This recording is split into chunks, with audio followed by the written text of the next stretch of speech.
Le peuple béni auprès de l'Éternel, bino ba nyonso émission au l'heure de la restauration.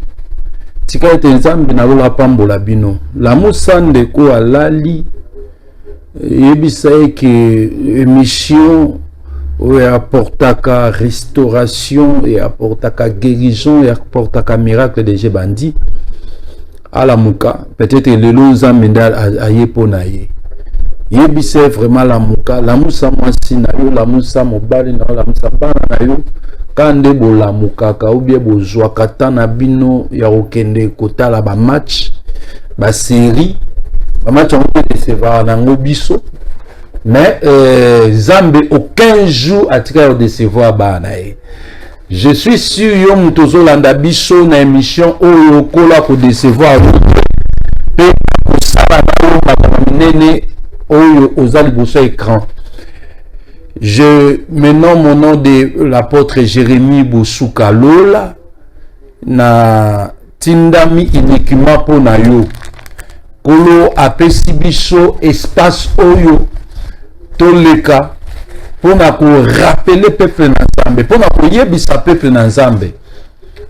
Le moment que tu es en train de traverser, ça peut être le diable, ça peut être ta vie toi-même, ou préparer vie na ote, ou bongisa qui vit na malamoute, le quoi Galates chapitre 6 verset 7 et aujourd'hui tu te retrouves dans un pétrin, aux autres s'en sortir malgré malgré malgré la situation difficile, malgré santé zo trahi malgré mobali zo trahi malgré moi ça zo trahi malgré mokili ezo pesa o chance malgré société congolaise ezo pesa yo nzela te ezo pesa espace mais Zambe na lola o aza le véritable restaurateur aza capable ya kopesa yo solution na makambo ozo luka.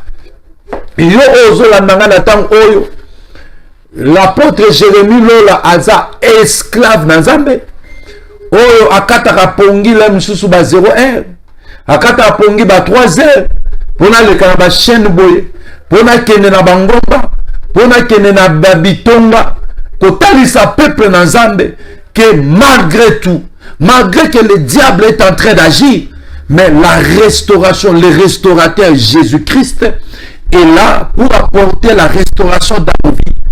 En écoutant cette parole, Dieu va opérer quelque chose dans ta vie. Zambe akoya ko restaurer, Zambe akoya ko tombola, Zambe akoya ko pambusa pinzoli na yo, oleli butu mobimba, semeno mobimba, eloko moko te zo marché, ozo lela, oui, Congo ezo marché te, maramnaki nezo marché te, nyonso na Congo ekomi mabe, Kinshasa mabe, pour transport mabe, tout. Malgré tout cela, Zambe azana ba oyaye a préserver. Zambe azana ba oyaye a bongisi. Quelles que soient les situations difficiles, azanga ata eza essentiel te. Na tongo ya lelo mtozo la nangai, ozana kacha hôpital, oza bisika ya pasi, ozana prison makala, ebele pe boza kuna, boza no ba innocent. Ezan bato ba osala kutu marambo grave baza libanda, bazo détourner ba mbongo ya mboka baza libanda. Bazo détourner ba mbongo ya ba société baza libanda. Mais ceux qui ont dit que oza innocent, oza na kacha prison, comme tout nsate, eza moment où Zambe alingi a visiter bolimbisi na tongo ya lelo. Tika te Zambe na lula pambola yo, tozaka kana tem na biso bomona ingénieur na biso akokomela biso wana Don Mayala tem na biso tozaka sur les 10 plaies sur Pharaon. Tozolo bolaka les 10 plaies. Tosimbaki plaie moko oyo et jubiso presque ce qui 5 semaines sur la mort des troupeaux. Bien aimé, pourquoi Zambe a quitté l'exode? Pourquoi Zambe a dit échantillon moko? Pourquoi Zambe a béni Moïse qui était dans la maison de Pharaon pour l'appeler hors de cette maison-là avec une mission précise? Il y a délivrance, il y a peuple ensemble. Bien aimé, basali l'ensemble bozo mona lelo. bazo délivrer peuple, bazo kangola, ba délivrance, ba miracle. Peut-être ba otepe quelque part. Et bien les bazali ba magicien. Et bien les bazali ki bandoki. Et bien les bazali ki na ngambu ya satana, ba osala la satana, ba masanga, ba vie ya mabe.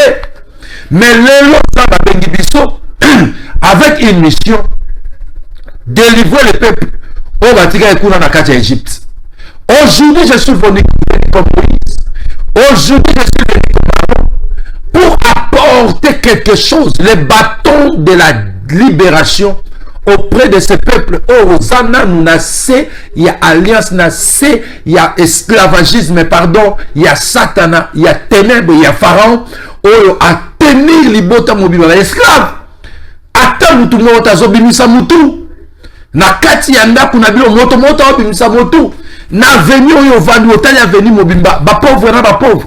Mutu malonga zate parce que na veni wana il y a un pharaon oyo a bloqué batu. Ba bimisa mutu te. Na vie na yo rien ne marche. Mais je te dis ce matin, il y a un homme qu'on appelle le restaurateur, c'est Jésus-Christ de Nazareth. Il s'est fait tuer sur la croix. Il s'est fait humilier pour que toi tu puisses avoir la vie. Le col à Philippiens, chapitre 5, et Sabiso, chapitre 2, verset 5 à 8, par Sabiso, il s'est humilié pour na yo ozwa élévation. Na tongo ya lelo mtozo landa biso, zamba tindi biso koyebisa yo qu'il est capable. Yo mtoza ba obenga ba numéro, on va prier aussi pour toi. Tobo ya koyamba ba téléphone, les numéros sont là pour nos benga. To bonde la pona yo tika ba message yo se passe sur WhatsApp to bonde la pona yo, mais ce n'est pas encore le temps. Vous pouvez ça ngata moke akoloba to koyeba ko bonde la pona bino nyonso. Numéro sur WhatsApp, numéro ya Fricel, numéro ya Orange eza sur WhatsApp. Yo okobenga soki ba to pesi nzela ya kobenga afin que to bonde la pona moko na moko zambe ya restauration akita na ebi ke nzamba kokita pe akodélivrer moko na moko zambe oyo abengaki biso aza capable ya kodélivrer yo. Zambe oyo abengaki Moïse, abengaki Aaron pour la défense du peuple d'Israël, aza pe capable de délivrer parce que tu appartiens spirituellement à Israël et kolo akoya ko salelo quelque chose.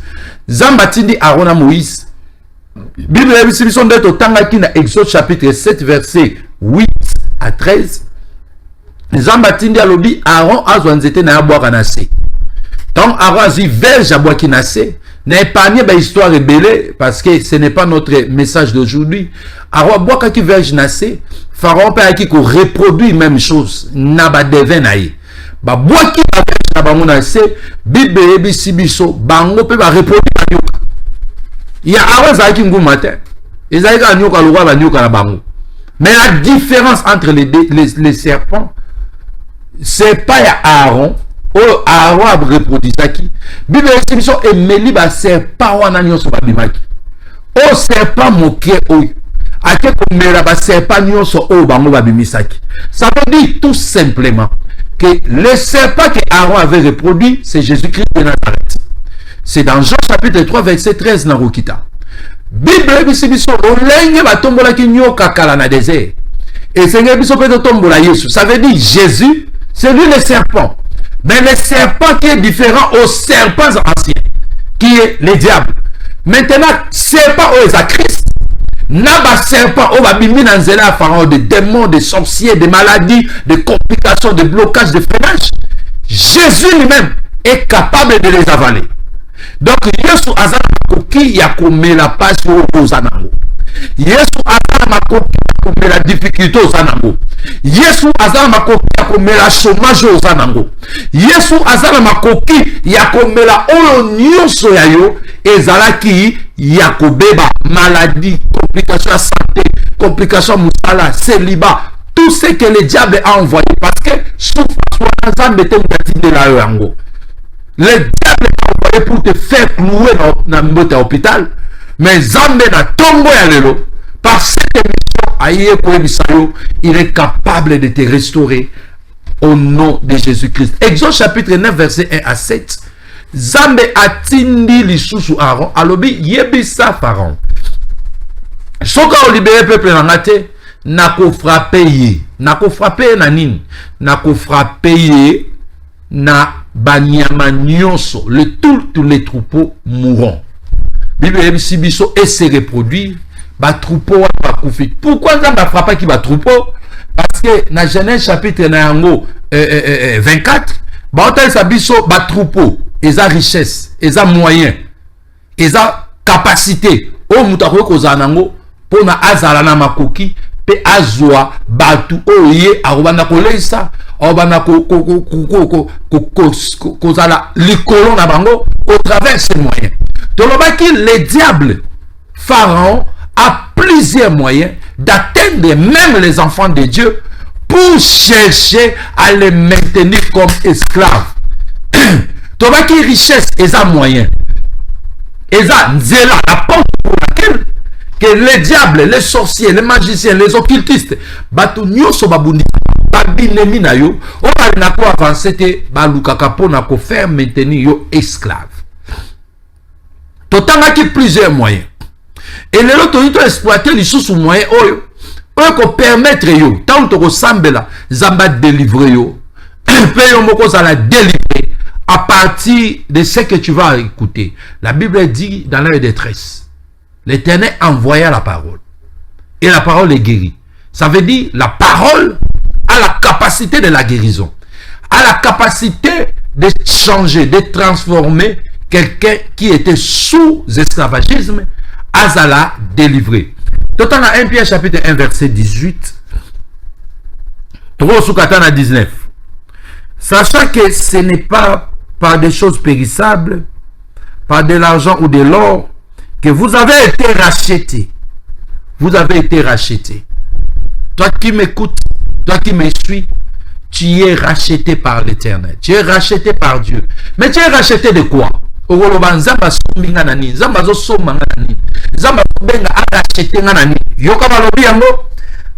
Par des vaines paroles, de vaines manières de vivre que vous avez hérité de vos pères. Vaines manières de vivre. Lolenge ya kubika ya mabe. E bikeli ya mabe. O baboti na bazaki nango. Yope o vivre makambo baboti na bazaki nango.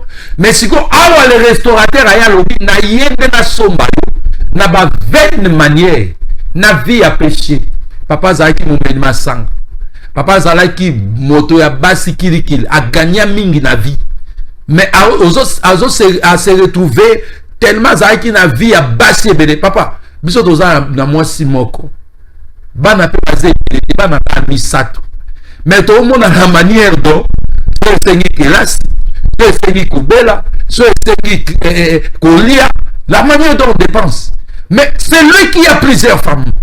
A boti pe bana ebele. Bien aimé, à gagné à 2000, 3000 $ chaque mois. On s'est retrouvé dans la retraite de l'autre côté. Pourquoi? Ils avaient une manière de vivre. Et les lots, ils se retrouver dans la manière ouana. Maman a divorcé 3 fois. Maman a dit libalo abimi. Aki okopesa abimi. Aboti miso wa papa. Maman, ma soeur, ils se retrouver dans la même vie ouana. C'est la même vaine manière de vivre de tes parents. Et quitter le moine. Tolobela sur quoi? Sur le lien du sang. Tolobela quand on a l'émission passée. Et tozo kupanango.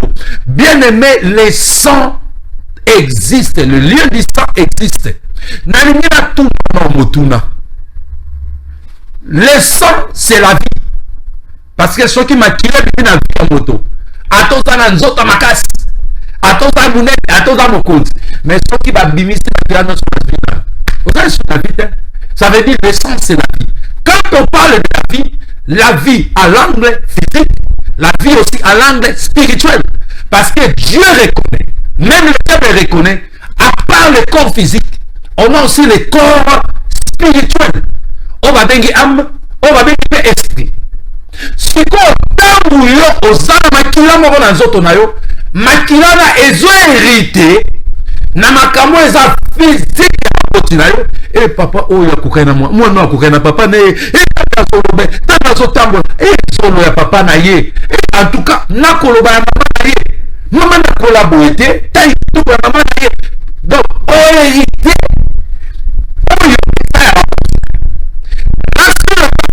même dans Kolo, même dans la tique, même dans la mayele makasi. Si vous sortez l'histoire, maman Abino Zaka génie, papa Abino Zaka mayele, yo aussi mayele wana. Ça veut dire que le père tel fils, tel mère tel fille.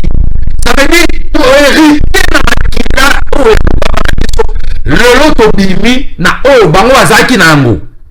Sur le plan physique, papa Abino Zaka na l'histoire. Ou bien azalaka na test de beauté na zolo ao. Yo ko bima na test de beauté ya maman Abino wana. O bima na test de beauté ya papa Abino wana. Papa Abino azalaki na défaut na likolo. Aboti yo na mona ndeko moko boye ezaka aza na poto kuna aza pe motsai na nzambe azaka na kolote. Aboti bana misusu malamu. Mais eza mwana moko ya abuta bota alandi. Ça veut dire oyo nyonso ya baboti ya mboti sur le plan physique tu peux hériter des biens ou des mauvaises choses ou des bonnes choses de tes parents. Mais sur le plan spirituel, les sangs peut te faire hériter aussi ce qui vient de tes parents. Il y a malin toi Rabé. Au monde a pasteur abimi tout ba critiquer ndeni pasteur na église oyo tangu ya kufi bi azate mwana passé. Musu se zalaka makila ya papa na elandi mwana wana. Yé pas comme pasteur papa moko a vivre nganga. Aboti mwana ba ndika kalolenge ya papa na yakomi pe nganga. Aobe osala bakisi ya pale ya ba match. Ça arrive sur le plan spirituel. Mutoko ko hériter pe. Eza ba papa na ekoko zala ya malamu. Si on a la zone au motuna, makilo ezo sikile pana yo. Et bien pas boti andengeni. Parce que Bible est ici dans Job chapitre 14 verset 4, être impur et ko bimisate être impur.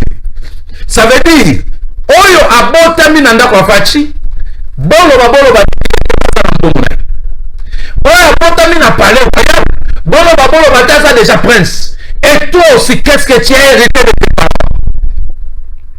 Biso totelemela na liboto ngana bibi. Totelemela esprit à polygamie à baboti na biso. Parce que tous nos papas étaient des polygames. Et biso bala to bina papa et malandi lo lenge wan. Il fallait faire des prières.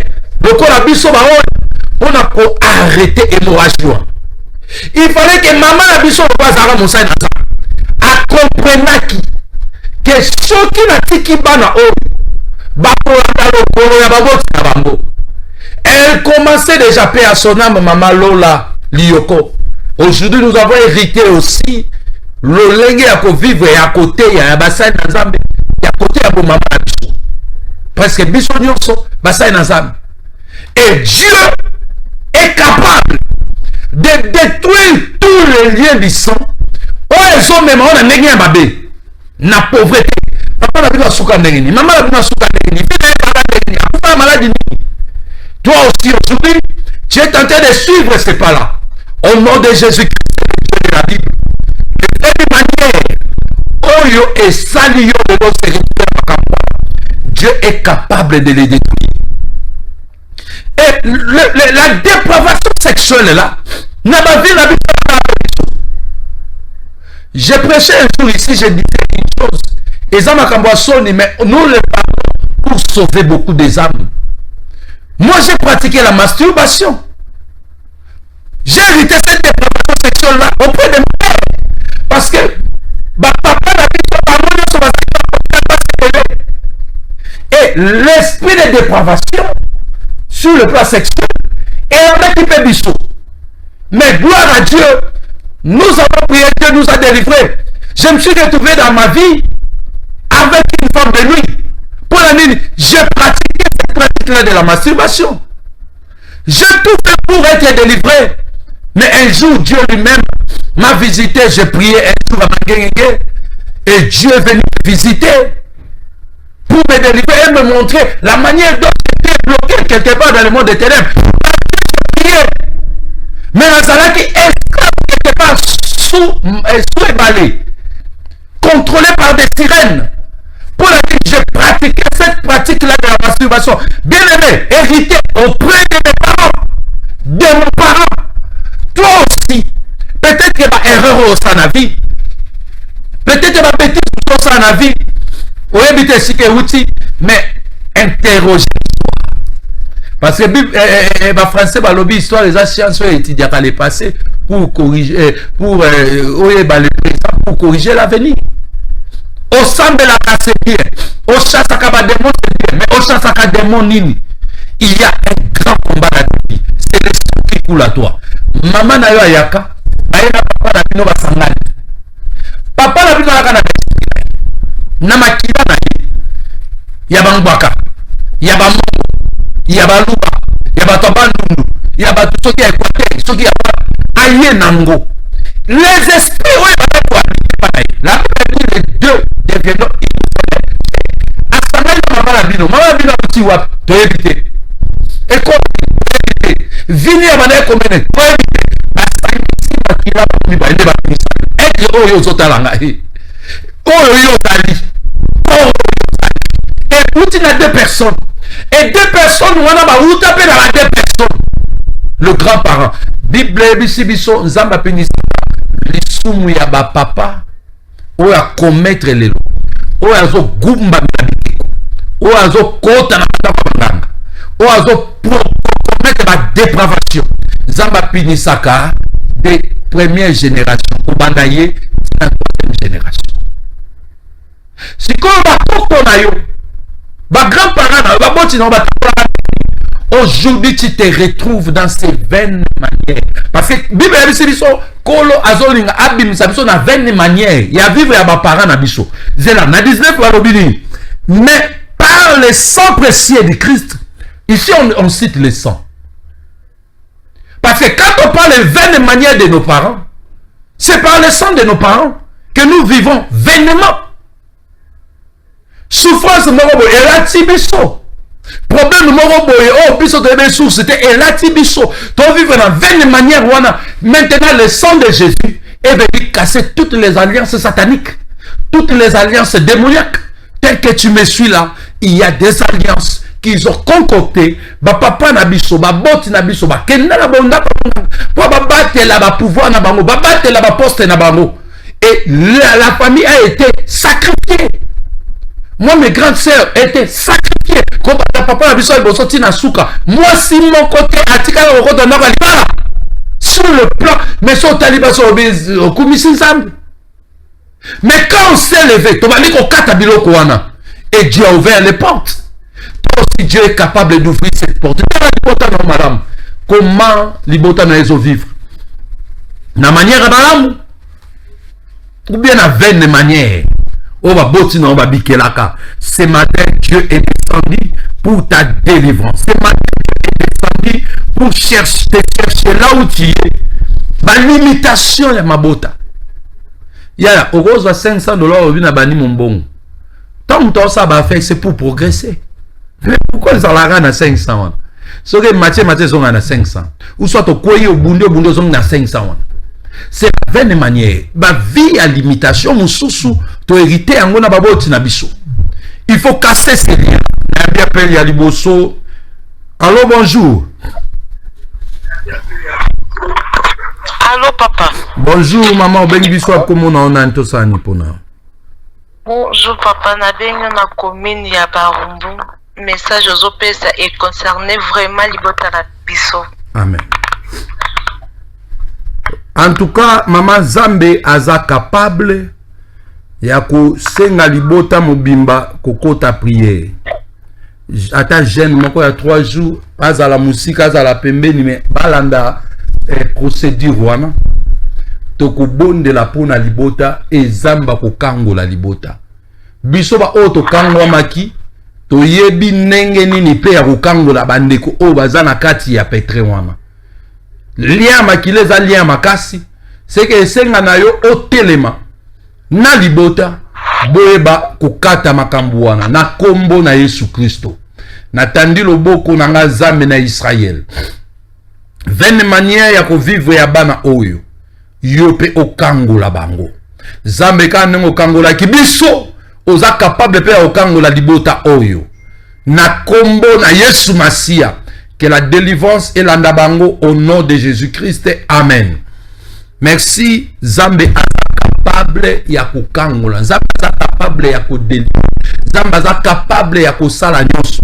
O via masanga, o biso balokele, tozalaka tokokaka kotika masanga te. Nzambe aza capable, o biso balushwa, o mona basi ya katanga okoki kote ya ndenge nini, mais pona tika masanga. Ce sont des vaines manières o bango ba hériter na ba parents na bango. Soki mwana na yo ozotalisa ye makambo ya mabete akolanda lokolo wana te. Eza kwa ngana za mwana muke na ndako soki otie musique abandi kobina musique wana ya yebi te yazolanda ka son. Allô, bonjour. Allô, bonjour. Oui, papa bengi biso comment on nani to sa ni pona yo. Oui, oui, papa. Comment on va ça vraiment? Parce que ils ont dérangé notre cycle, ils ont dérangé ils ont la caméra, ils ont tout ça. On a fait ensemble la papa, okoko matsama mungongo lobi nini ezo déranger yo? Cycle, ok. Zambe aza capable. Nanzela na biso soki bato asida babika. Zambe aza capable. Papa, tia loboko na yo kaka na mutema nazo sambela. Zambe makila oyo yo salaki. Ezalaki makila ya kobela secrete. Makila oyo salaki. Ezalaki makila ya souffrance te. Zambe soko bikisa ba maladie ya ndenge na nzela na biso. Au nom de Jésus, que cette maladie de diabète tombe. Na nzela pepe biso na nzela mombele. O bikisa ye na maladie o na kombo na Yesu. Zambe miracle elanda ye. Au nom de Jésus, si Gazali, azola na direct na émission oyo. Yoza nzamba mosika pe apembeni. Bikisa, guéri. Au nom de Jésus-Christ, j'ai ainsi prié. Amen. Bino bobenga na bino, tokoyamba bino, insister, on appelle le kota, insister to yamba to bondela. S'il faut qu'on paie sa prophétie, s'il faut qu'on paie sa orientation. Ce qui va permettre, on va le donner. Na kombo na Yesu. On appelle Oyo. Allô, bonjour. Oui, bonjour. Oui, papa, bengi biso comment on a tout ça ni pona. Oui, la bengi depuis combien de temps? Oui, papa. Depuis combien de temps? Oui, papa, tout ça ni pona yo. La linga pona papa. Oui, nazo bonde la pona yo. Mais papa telema makasi na losambo. Ce qui même après Micho Bengangai n'a pas sa orientation prophétique parce que il y a beaucoup de choses qui se passent dans ta famille. Oh yobi meli, oh yobi s'est passé. Mais Zambe na lola aza capable ya kosa elo marama minene. Aza capable ya ko délivrer, aza capable ya kokangola yo. Na kombo na Yesu, na tandi loboko na ngai. Zambe papa abenga parti. Oza capable ya kobikisa, oza capable ya kosala makama minene. Zambe oyo benga kingai nazalaki lokote. Zambe oyo benga kingai Père éternel opesi na mission. Tambusi ngai mokili mobimba, Europe, Afrique partout. Pona kote ya pe ko délivrer peuple na. Olobaki nango pesi nga clé. Clé oyo pesi nga ezali pona kofungola moto nyonso aza kokangama. Zambe soko kosaka te toucher papa oyo partir à Kinshasa. Lokola koti na mission l'heure de la restauration, que la restauration, la délivrance Jinda kwa Yesu Kristo na bonde libongo. Amen. Donc, ezana makamusu biso tozo éviter. Et Dieu est capable de te délivrer. Yaya, Nzambe oyo akangola biso. Ba miracle ça ma vie na biso. Et ça parce que on a coupé beaucoup de liens de sang. Yaba boti na biso.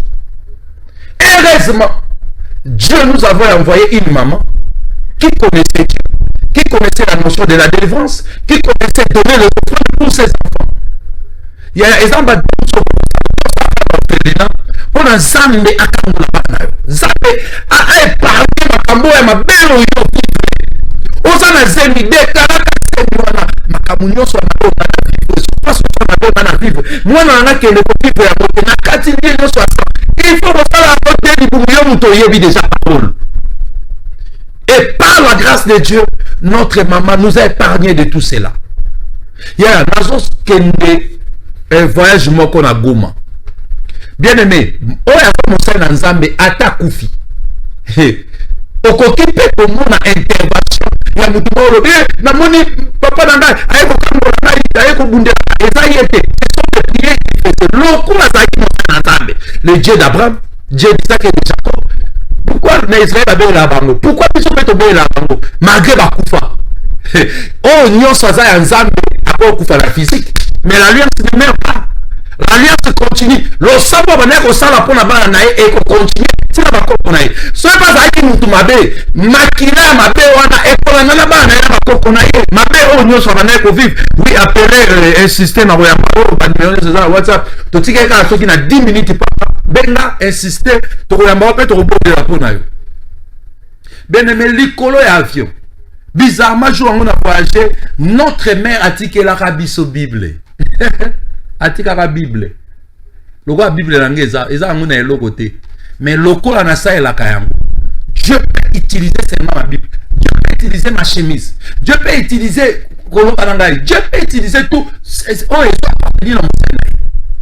bien aimé, vole likolo. Je n'appelle si papa au kanjo mbote, l'homme de Dieu apporte au kanjo. Tout ce qui est côté à la boule, tout comment. Avion ezoke na boko ya na lac na si lac Kivu to bonde zambe na obizambe yo benga kingai to za musana okanjo. Qu'est-ce que tu avais dit à ma maman? Il y a un message qu'elle m'avait dit. Oh ayebisa biso na libota yango moboti batela avenir ya bana na losambo, batela avenir ya bana na conduite. Parce que oh yozo sala lelo et qu'on rattrape ba na lobby et qu'on rattrape ba koko na lobby to lobby sur le lien du sang ya onde to lobby la asi non si sango samedi ezoya oza direct ya biso parce que lelo za samedi na tongo oyo soko bengi to yamba o peto bonde la pona yo. Bien aimé avion et mati miraculeusement et que otika biso na bunya na retour nango. Oh si j'avais les images na retour na yango ememi batu buso ezongisa bango na Goma ekoyi na mai. Qu'est-ce qui a empêché? C'est ma prière. C'est la manière dont je sers de Dieu. Et c'est la prière d'une maman qui avait recommandé sa famille entre les mains de Dieu. Et jour moi j'avais sa Bible na kati ya valise na. Dieu est capable. Yaya Nzamba sa capable. Il y a pour opérer quelque chose dans la vie. Lélo, à partir de la prière, Dieu peut faire tes enfants comme le ministre. Tu peux couper les bénissants. Tu peux vivre la même manière. C'est normal. Oh non, oh, ils sont malades, nabiso la famille, tu pas papa nabiso, oh, Kari nabiso la famille, tu bela nabiso aminu. Oyo ezali hépatite na biso ya famille. Bien aimé, Dieu que je suis en train de te prêcher. Ata capable de couper ba lien sang. Hépatite wana so héritage na baboti non, Dieu est capable de le faire tomber. Diabète wana so héritage na baboti non, Dieu est capable de le faire tomber. Tension héritage na baboti non, Dieu est capable, si tu me suis ce matin, de le faire tomber. Zambe oya Biblia, Zambe oya Israël, aza capable ya kusala. Ba lien mususu kokona mutu, aza na ba projet inachevé. Et où tu es pas été, et où tu es pas continué. Et pas ba kokonaï. Bango bazara so abande otongandako, ndawe so ara inachevé. Na ebi mutu moko na ville ya Kinshasa na Barumba, batebele ba ebi so na tangi kombo parce que to foutela une fois déjà ba côté wana. Il y a ton immeuble. Il y a 3 niveaux, 4 niveaux. Azan ango wana taba 7 8. Masi sa angote. Bato so ba rolo bakisi. Oui, bato beba susura lem sukisi na lem sus. Mais il y a d'autres choses. Lié mutako ko hériter. Ata le loi réussi. Lokola lié zo soyé, au banaka osa makambo eza inachevé. Ba projet inachevé. Ofiansaka inachevé. Oto préparer les balles, il faut kaka ozwa fati. Ou même mon bal de la zone française qui est en libéra. Et ça l'améliore ma soeur combien de fois dans la vie? Pas 3 4 fois. Il y a quelque chose qui ne va pas. Il faut qu'on prie pour ça. Ton katabali on a que Lukabasen ensemble va briser lien on a. Il y a limitation. Des projets inachevés. makambo so sala inachevé. OK, ben otika passeport balobi dossier na okitoko ezokende bala mutu et comme na suka bou eza bloqué. Bokena bino so set na compte ya société na compte ya ministère. Batu nyonso bazuba visa yo zo visa te. Il y a quelque chose qui cloche quelque part. Ce sont des projets inachevés. Oh, il faut téléma. Ekouya au nom de Jésus. Baïtid et si la katena famille n'a aussi sa baïtid. So bandi bien ba yele na classe. Suka so ezamo à moi s'il faut ba senteye. Et suki zemi aboti ami bali ami sato ali. Ce sont des choses où peut-être tu hérité mon makila. Bon bala zo tanga suka mono azaki maye alinga ali sous classe c'était tipa ki ma classe boye baraté. Eza balien lemsu papa na ye lemsu maman lemsu koko na lemsu ndoyo ba pesa ye avivaka viwana parce que kombo pe landaka avivaka viwana lelo azo se retrouver na makambo wana. Mais le Dieu de la Bible est capable de délivrer. Le Dieu que je te prêche est capable de te délivrer. Bon lelo to terme wana to continuer sur ces messages le samedi prochain. TV Zangonga aza pe na besoin na tikele plateau na ye aza makabebere oye akosala parce que TV za business zambe aiba opambola bino pona loto suki wana yo mtolandi message oyo. Je sais bien que Dieu est capable d'opérer des choses. Il est capable d'opérer des miracles. Dieu est capable de délivrer ta vie. Soki osa sur nangai soko ndimi sami nangai, le Dieu que je te prêche, il est capable de le faire. Tozwami na Maluku. Na komi na Maluku, na église, on appelle l'une de nos extensions, maison de témoignage, soki au komi na Maluku, otuni zone 7. Baola kisayo, mutunyo sayebi zone 7. Olobi kabatika on a do dan ya zone 7. Et ça na prince na do dan ya zone 7. So batiki yo okiti otalika kamo pandi na yo. Omona église moko eza en bleu. Bakoma église maison de témoignage. Okomona ngawana lobby boya ebele. Bomema ba malade, bato nyonso baza ba problème, bato nyonso baza ba complication ezosilate. Bomeka nzambe oyo abenga biso. Azwa biso di néant et le lo komisi biso ba otoza lelo atambusi biso ba mikili nyonso ya monde afin que to proclamer évangile na Nzambe. Soki ba o wana ba bikaki yo poza capable obika. So ba o wana ba mona loboko na Nzambe yo poza capable o mona loboko na Nzambe. Yaka wana na église maison de témoignage à partir à lobby na 8h30 okokutanga moko en personne wana et Dieu va te bénir. Na pesi bino ba nyonso bozolanda biso mbote. Apôtre Dema Mosengo, église cité de témoignages. Que Dieu te bénisse, mon ami, mon confrère, mon collègue Zamba Pambolayo, parce que c'est toi qui as pris la charge de l'émission de ces mois. Tu as pris la charge de l'émission de ces mois. N'a pas mbolu apôtre Dema Zamba Pambolayo Zomseyo Makasi. Les rarement na bassin na Nzambe ba contribuer na musala ba ninga na ba bassin na Nzambe. Bazala mingite Zamba Pambola yo pona mbongo oyo tchaki pona émission oyo ainsi que maman Rebecca bosuka na Paris kuna Zamba Pambola bino papa na biso l'homme de Dieu évangéliste na biso Pati Mondoni na Paris Zamba Pambola zong selo ya mingi papa Mao bosuka ainsi que maman Micheline bosuka na Paris Zamba Pambola bino to pesimbote na biso pe ko Pambola Papa Bobo et Choubela na Paris, Zamba Mona Bino, PM service, donc passe mi mokeina habillement, ou à la Sarabiso chaque émission, Zambe Apambola yo, Mama passe mi mokeina, Azong Selo ya mingi, na bosanité Rebecca mokeina, soutien mon nene ya émission oyo, yope au contribuer ma casse pour na émission, yonde mto bandara émission oyo, yonde mto misambonga liboso émission. Zambe akanisayo asalo ya minene bino pe boyimbo soutenir émission ba numéro ezawana ya WhatsApp ezawana to bobengi ezawa Orange Money otindi contribution na Dieu va te bénir. Que Dieu vous bénisse. Nzambe Pambola doma ya la kuna na régie o abimisi biso boye kino na moment oyo kitoko boye malamu boye gros plan ya bien boye. C'est les efforts de l'ingénieur Dom Mayala pour na kota na ndaku na yo obika au mona miracle. Il y a un homme à Tchemi Sapinaye Angers. Dom Mayala, que Dieu te bénisse. Tokutani samedi prochain, même heure, même jour, mais jeudi à 16h15, Toza Wanape, na émission l'heure de la restauration. Que Dieu vous bénisse.